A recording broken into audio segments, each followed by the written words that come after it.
if I didn't have a dirty record or past that stopped me from going to the military, I would have gone to the military.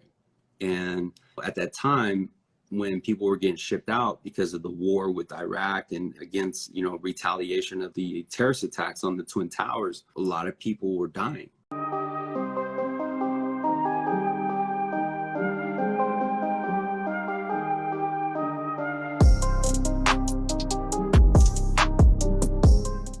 That's crazy because if you watch my content, at the time that I started as a loan officer, I was actually enlisted to go into the Army, into the military.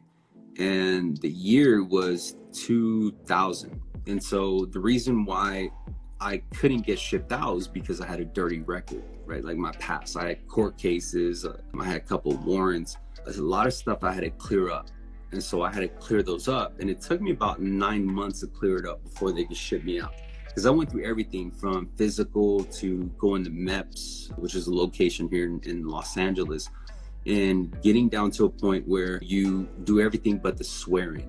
I remember I was 19, 20 years old, and I was at MEPS, and I was wearing a Raiders jersey. I was bicked, my head, had no hair here, had earrings, and man, I was just on one, and I couldn't go out at that time because of my record, so I had to work at a place in the interim, and so that's how I got into mortgage. Funny thing is though, I got real good at it, right? And so I stayed in mortgage. I was like, F this, I'm doing good. I just got promoted to a loan officer. I'm making pretty much as much money as the most successful person in my family at the time, and I thought I was doing good. So I was like, all right, yeah, fuck it, I'm gonna do what I can here.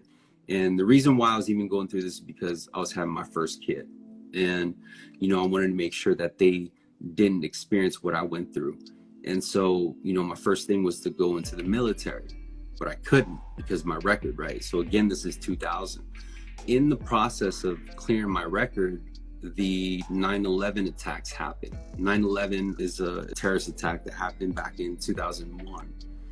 And if I didn't have a dirty record or past that stopped me from going to the military, I would have gone to the military. And at that time, when people were getting shipped out because of the war with Iraq and against, retaliation of the terrorist attacks on the Twin Towers, a lot of people were dying.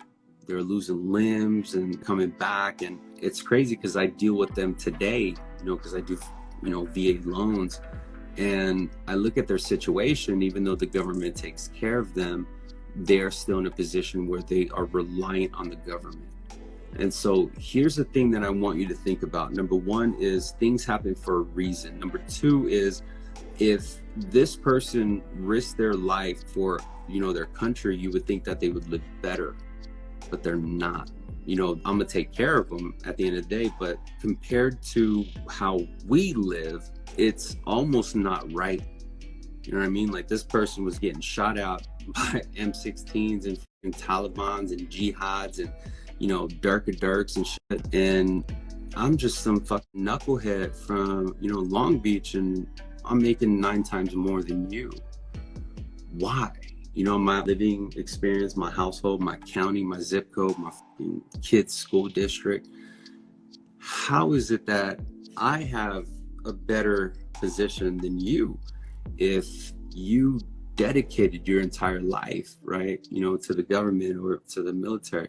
But that's not what I'm saying. In no way discrediting anyone who has any military background. Again, as you saw in my interview, I give nothing but respect. I have a lot of respect for that, but I don't think it's right. But I do look at it as an opportunity for appreciation and to avoid things like depression or sadness or impatience. And I think you should too. So that's my 10 cents, man. I hope that shit made sense.